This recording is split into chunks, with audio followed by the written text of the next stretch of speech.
Hi all, thanks for joining in. I'm Prabhas Srivadana from WSO2. So this is a quick overview of WSO2 if you hear about WSO2 for the first time. We are a company which focuses on building open source products. We have three main products: Identity Server, which is a product in the IAM domain, and that's the product I've been leading for last 13 years.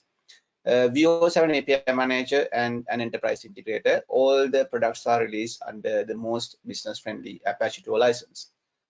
Company was founded in 2005, and we have 600 plus employees, while our main R&D center is in Colombo, Sri Lanka. And we have offices in New York, London, Mountain View, then Brazil, Sydney, and Berlin. And I am based out of the Mountain View US office.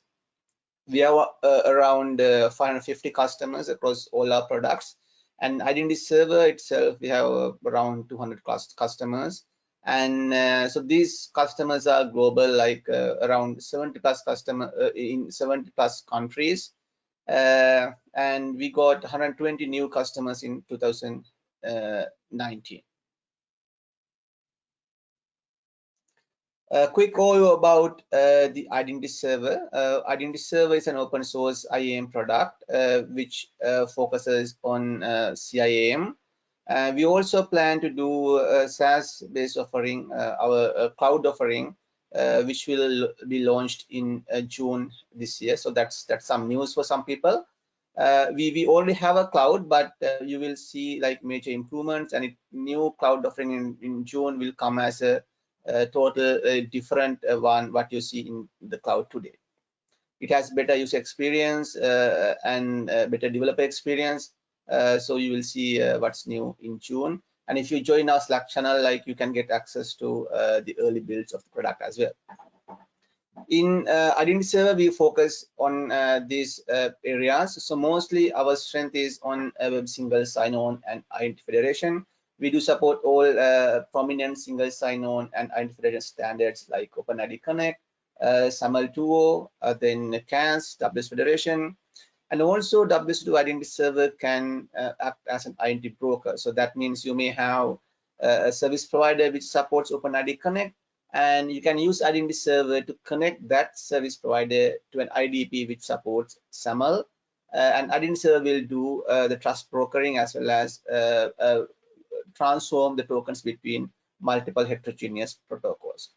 Also, we support strong and adaptive authentication. So if you go to store.wsu.com, you can find there are like 40 plus connectors which support FIDO 2.0 with passwordless authentication, and also for many other connectors like RSSQID, certificate-based authentication, then TOTP, OTP, OSMS, and email, and many other connectors you can find in our connector store.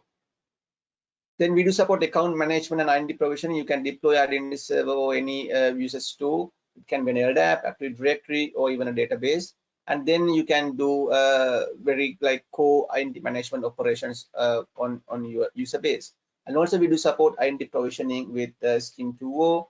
And also we have custom connectors for Salesforce and Google Apps. Fine-grained access control is supported with SACML. Also, we are going to add support for OPA, Open Policy Agent. It's a prominent open source project mostly in the cloud native applications. Then API security, we support all the core specifications around OAuth 2.0 and identity analytics. We have our own analytics product which Identity Server connects to, and also we are building connectors to other analytics products like Splunk.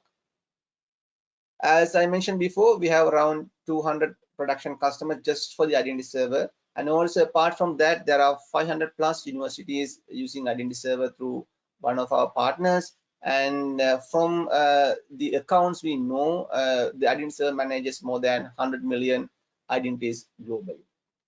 We have a Slack channel open, so you can join Slack channel. We'll share the invitation to join Slack channel when we share the slides with you. In Slack channel, we have around 330 members at the moment, and it keeps on growing. We also started IAM for Dev community globally. We have that in 7 countries, At the moment, we have around 2,000 plus members. So if you go to our meetup site, you can find links to the respective IAM community meetups. Yeah, so this is how the Kapincha call recognized us in Q3 2019. So we were identified as a leader in Kapincha call leadership compass for identity APIs platform. And also Q4 2018, we were identified as a leader in access management and federation, and also a leader in CIAM in Q4 2018. Then Gartner listed us under honorable mentions in their Magic Quadrant for access management in Q3 2019. And if you look at the Gartner Peer Insights, you can see Identity Server is listed there as number 10 if you look at the last 12 months rating. So if you are using Identity Server already, so please go and rate us on Gartner. So that will help other community and other customers to know about us. So if you share your experience there. Yeah.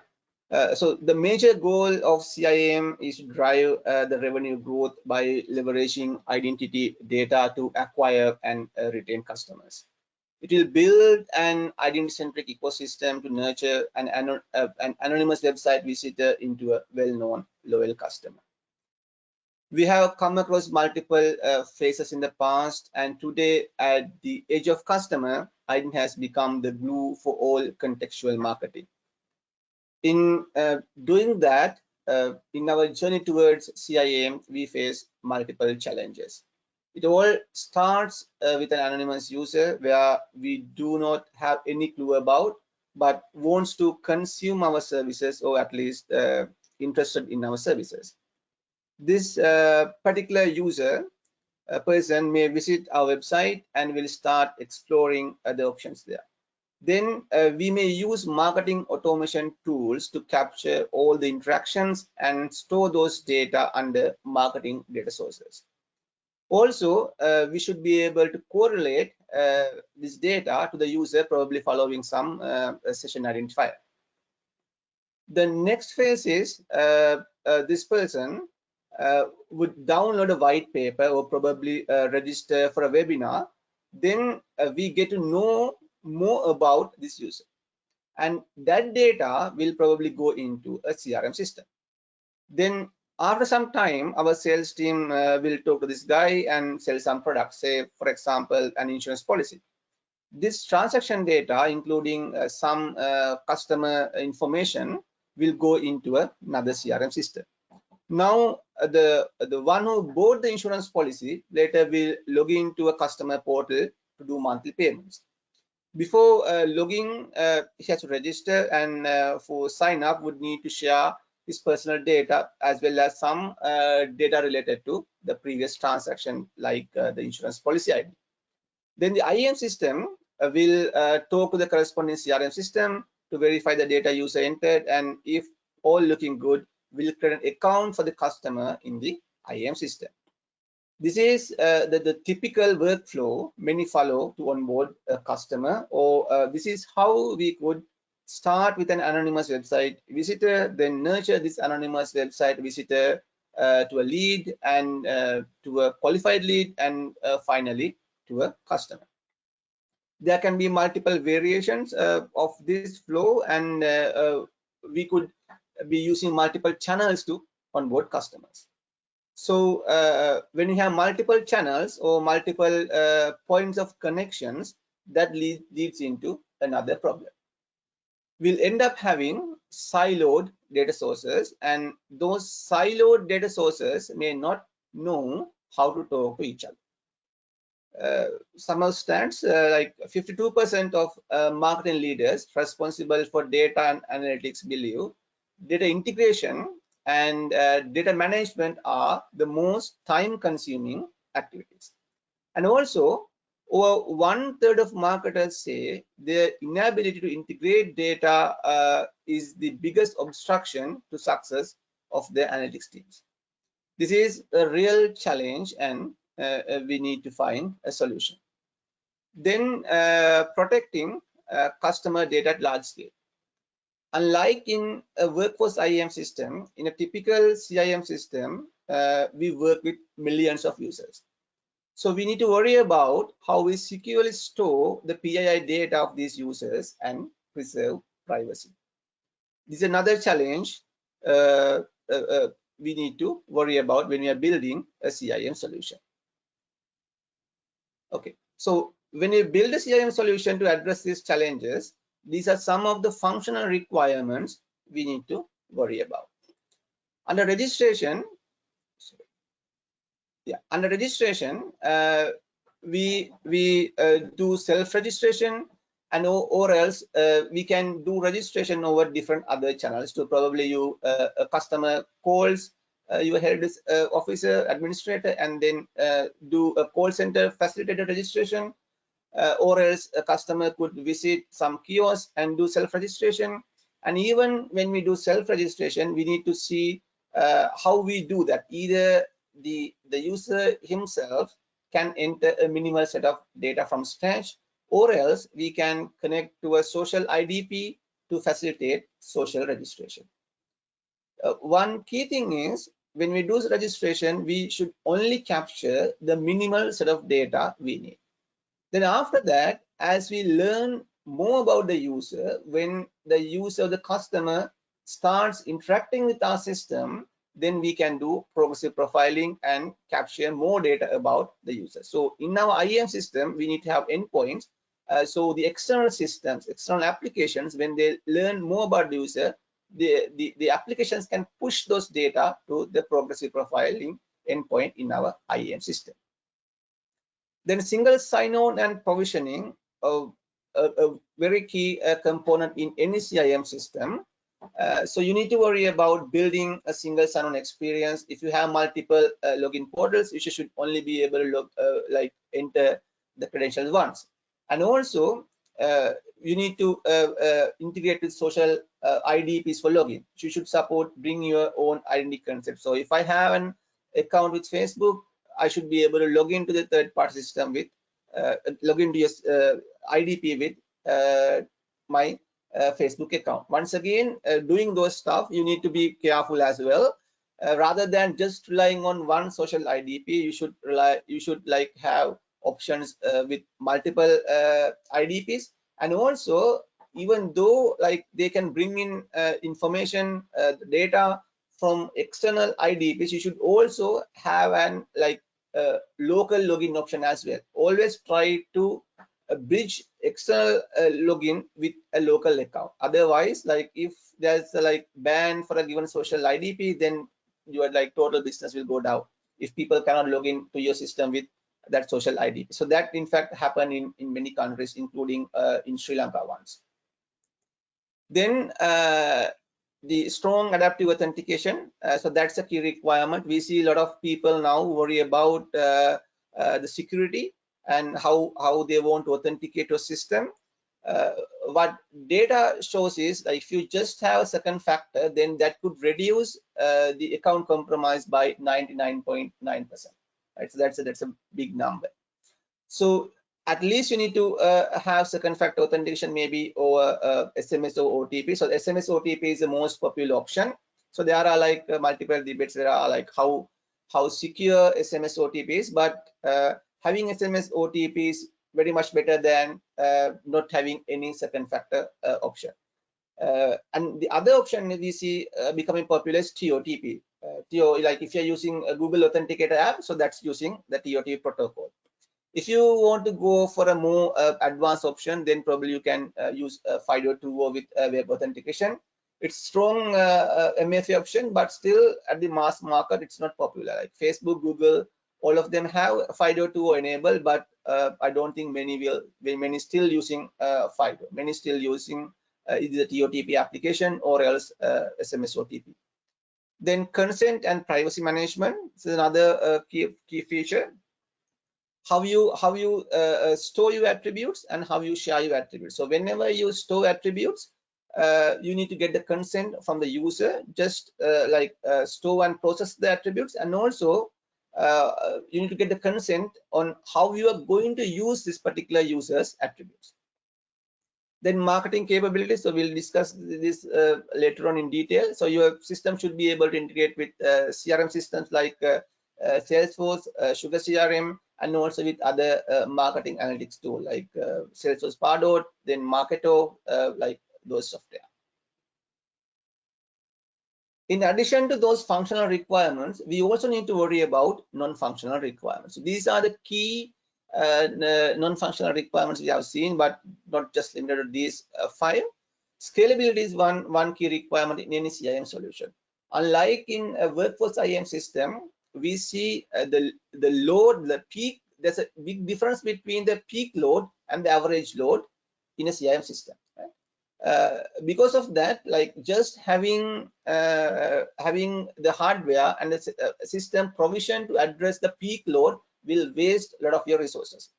In that case, just having the scalability of the system is not enough. Your CIAM system should support auto scaling, right? So based on the demand, your system should be able to scale up and down. Then security, of course, it's given. If you handle any customer data, your system should be secure enough to do that. Usability is another key aspect. You need to worry about the end users, the customers, and also there are another set of users who are using your CIAM internally. So that could be like CXOs and also help desk administrators and other personas who are using CIAM internally within your company. Then the extensibility. What we have seen in CIAM is it's rather a product. It has become a solution that you build integrating multiple products. So we have seen some misconception that some vendors just selling CIAM as a product. So if you are familiar with ESB, so that is what happened 10 years back. So when ESB and service-oriented architecture was popular, some vendors started selling ESB as SOA, right? So if you want to have SOA, this is what you need to do. You just deploy an ESB. That's not right, right? So SOA is a pattern. Of course, ESB will help you to build that pattern, but it's not just about ESB. It's how you build your architecture to support SOA concept. So you may need to use other multiple products like as well. Like so you need to have an API manager, you need to have a message broker, and how you build your services. Everything is part of how you build this SOA architecture. The same applies to CIAM. So CIAM is not just a product; it's a solution that you build. You cannot do that with just a one product. You need to have an integrated solution with an ESB. Then maybe you have an API management, then you have an identity management, and then you will have a set of APIs, and all these APIs should be securely integrated. And then you need to worry about reliable delivery, and then these systems will integrate with other like marketing, CRM, and analytics fraud detection systems to build a complete CIAM solution. To address that, your CIAM solution should be extensible. You should be able to extend the product as and when you need. Another thing we have seen is when you talk to a customer, we see a lot of like unique requirements across the customers. At the same time, they have some common things as well. So when you build the product, what we have done is we have addressed the common use cases. So you can with out of the box, like if you just get the identity server, it addresses most of the common use cases. But at the same time, you made the product extensible, so the customers can use identity server and extend it to address their own unique requirements as well. So that's why extensibility is a key feature. And then developer focus, it also becoming popular. It's very much related to extensibility. So if you are to extend the product to address your use cases, then it has to be developer focus as well. What we have seen is most of the CIAM projects at large scale, either like the customer themselves, they have a development team which will work with the identity server and other products to build the CIAM solution, or else they will go with a system integrator to build this integrated CIAM solution. In either way, since there are developers involved, if the product is more developer focused, then you vastly reduce the time to market. So these are some of the non-functional requirements you should look into if you are evaluating any CIAM product. Okay, so we did a webinar a couple of weeks back. Ishara did that on 5 pillars of CIAM. So this is basically what you see behind the iceberg. So the tip of the iceberg is the consumer experience, how you build the experience for your customers and also other personas you are using the CIAM system. But to build that consumer experience, you need to worry about these 5 things: APIs and integration, then scalability, how you build, facilitate strong adaptive authentication, analytics, and then security and privacy. So I won't go to details because we had a dedicated webinar on this.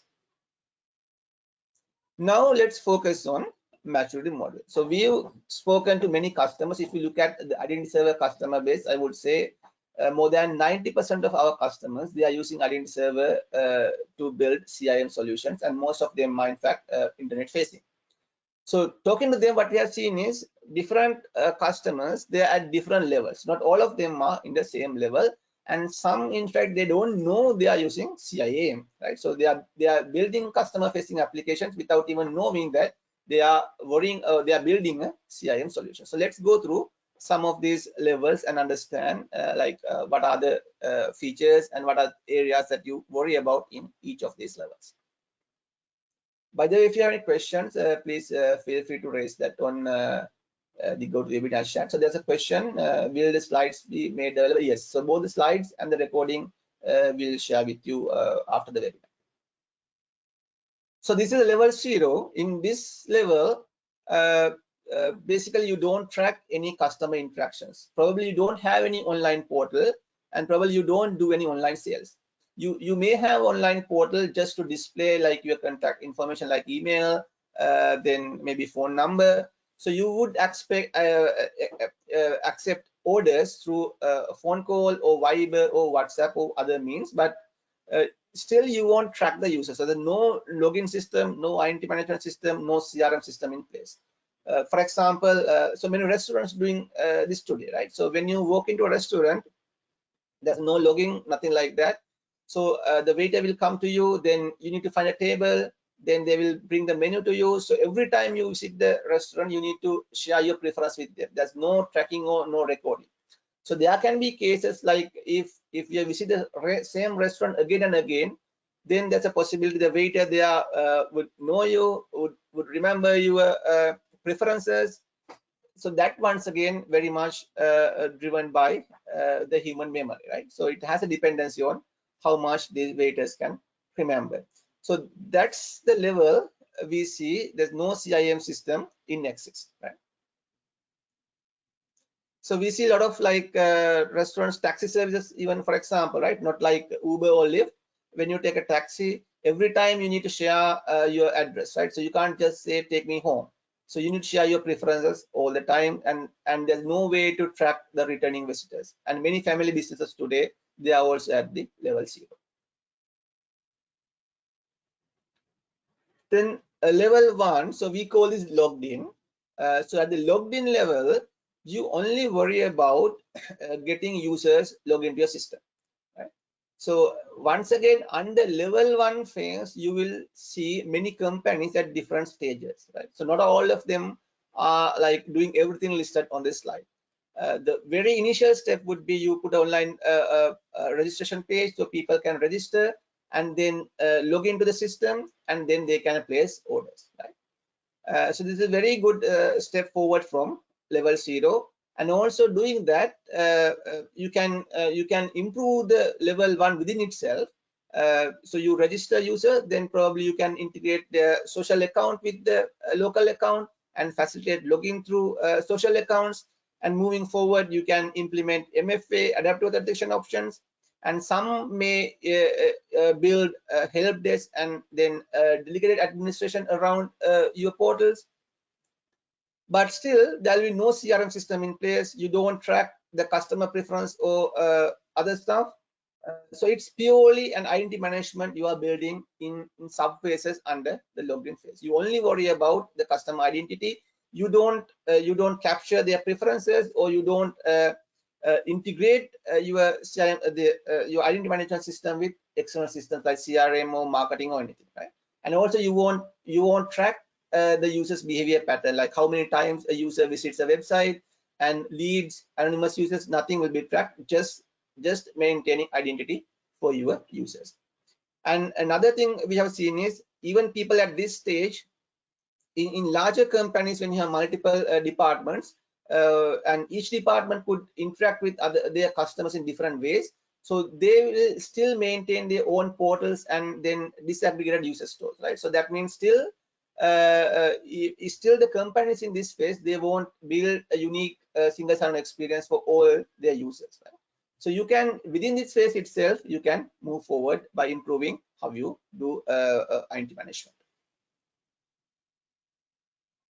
Then level 2, this is another step forward from the level 1, the logged in phase. Here, in addition to the identity management system, you will have a CRM, marketing automation, then consent and preference management systems in place, but all disconnected, right? So this is the phase we see many companies will start to worry about a CIAM system. In phase 1 or level 1, level 0 and level 1, they won't even worry about a CIAM system. They don't even know they are doing CIAM. But when you get to level 2, you start realizing the deficiencies in the system.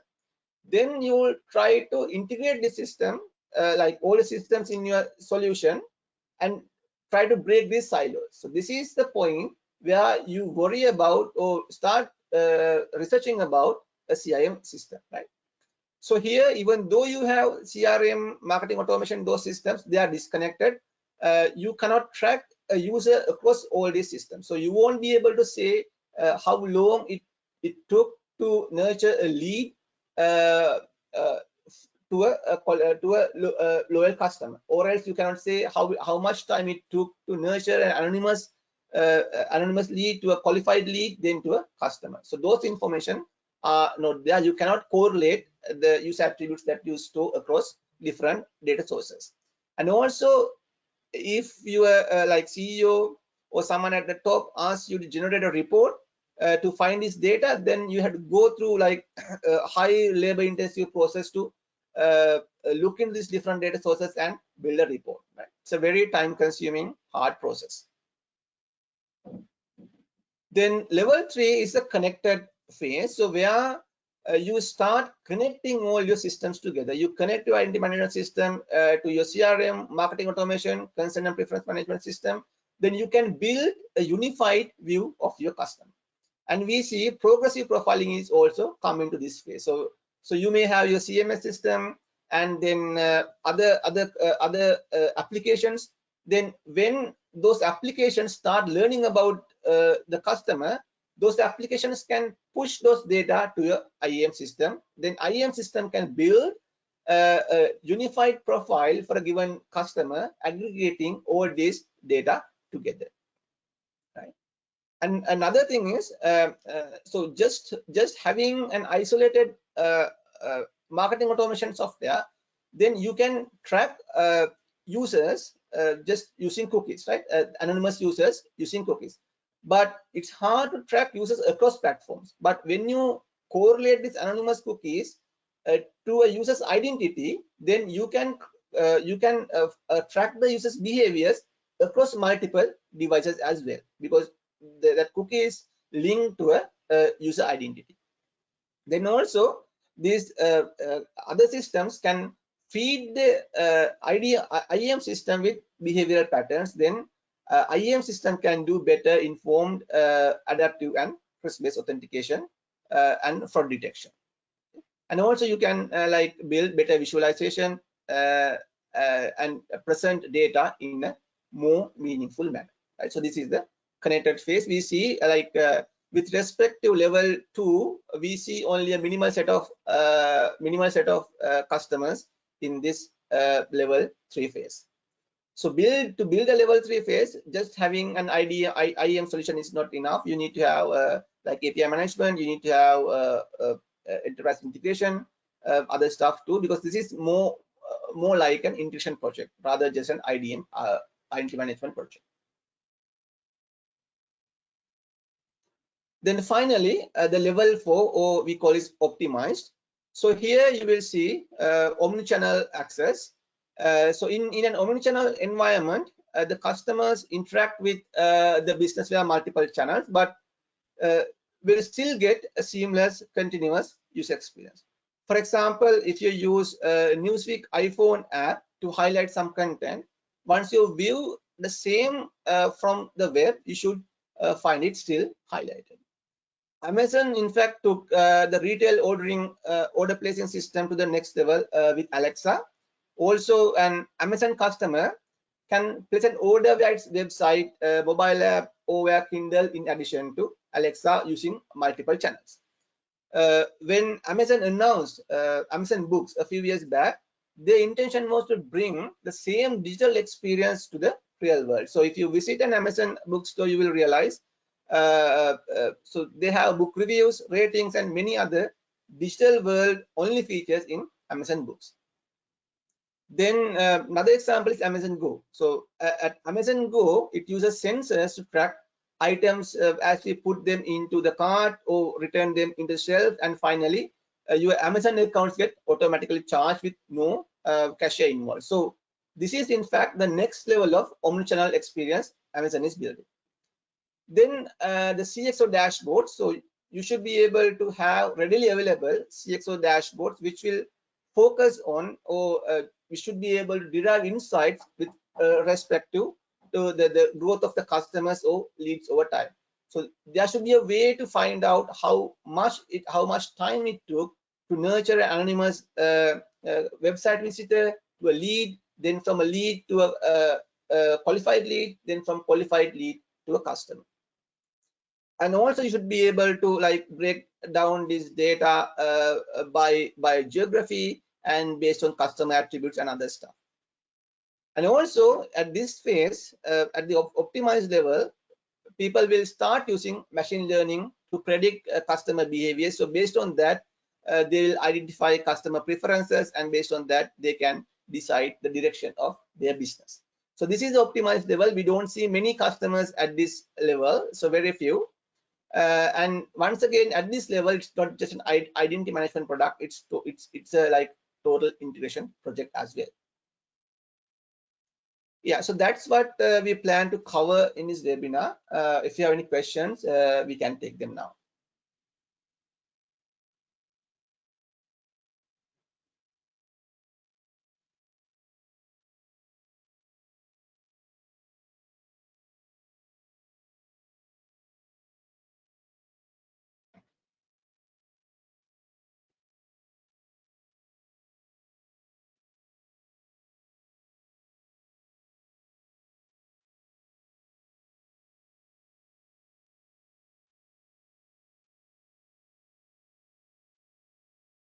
Yeah, so there's a question about slides here. So we'll share the slides and the recordings with you. And there's another question, do these maturity levels apply to governments too? Yes, I think these maturity levels will apply to all the verticals, will be applicable across all the verticals.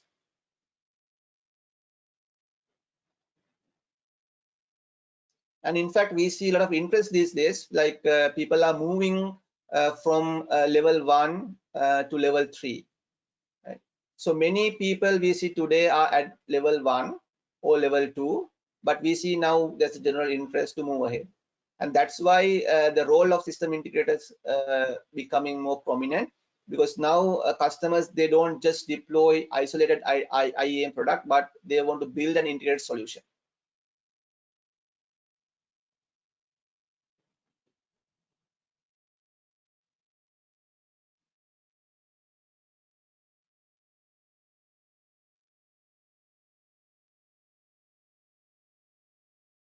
Yeah, I guess there are no more questions. So then thank you very much for joining, and okay, so that's another question. We'll take it quickly.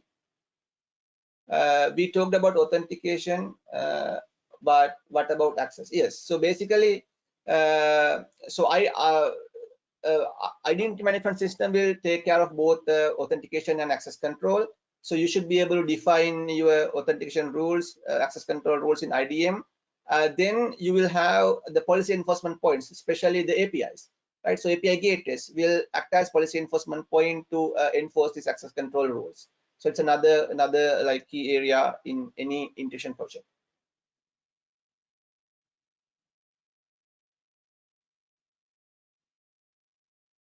Is that to be centralized? Yeah, so once again, that's up to the architecture that you follow, right? It necessarily need not to be centralized.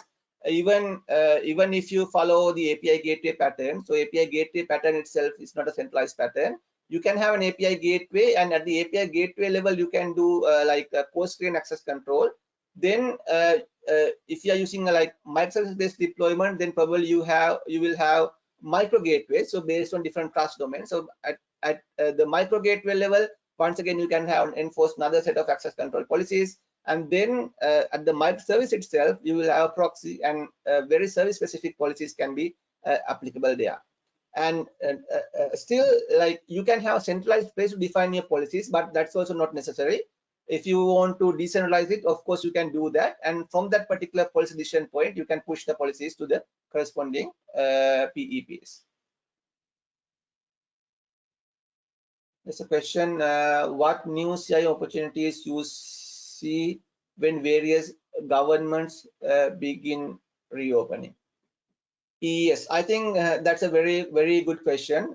So we see with the this COVID-19, a lot of things have changed. A lot of people, like, the way we do things have changed a lot, and many companies will worry about the opening up their like API services to be accessed remotely.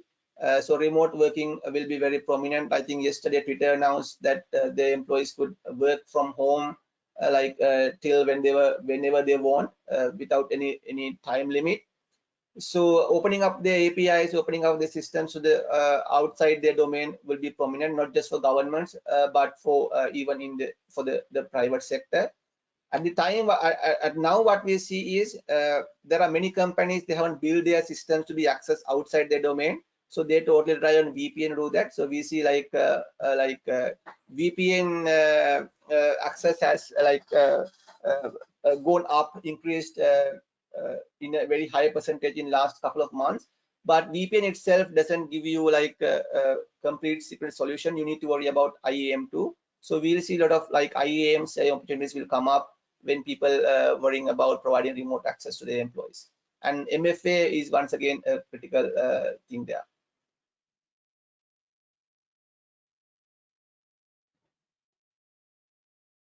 Yeah, will WSO to update its pricing to reflect the maturity model? So that I don't think I can answer now. So there's some effort going on. Probably will keep you informed. So in terms of packaging, so there's no change. So we keep on supporting our open source product. So we'll have it in the same way we do now. You can just download it from our website and use it and deploy it on-prem. But we'll also have a cloud-based solution that will be launched in July timeframe this year. Yes, so in terms of functionality wise, you will see the same set of functionality that you see in on-prem version in our cloud, but it will be a more integrated solution. Like for example, you may have a Salesforce connector in your on-prem version, but you will have a more integrated solution with Salesforce in your cloud.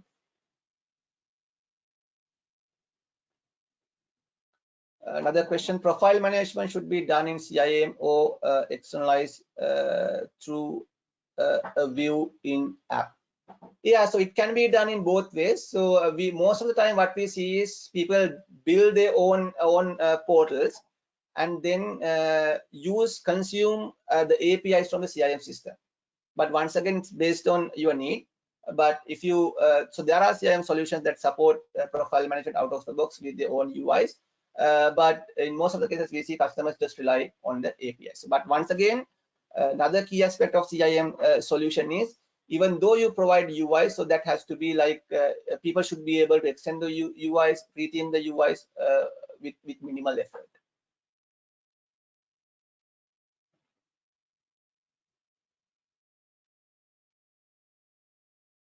So I'm just checking whether I missed any questions.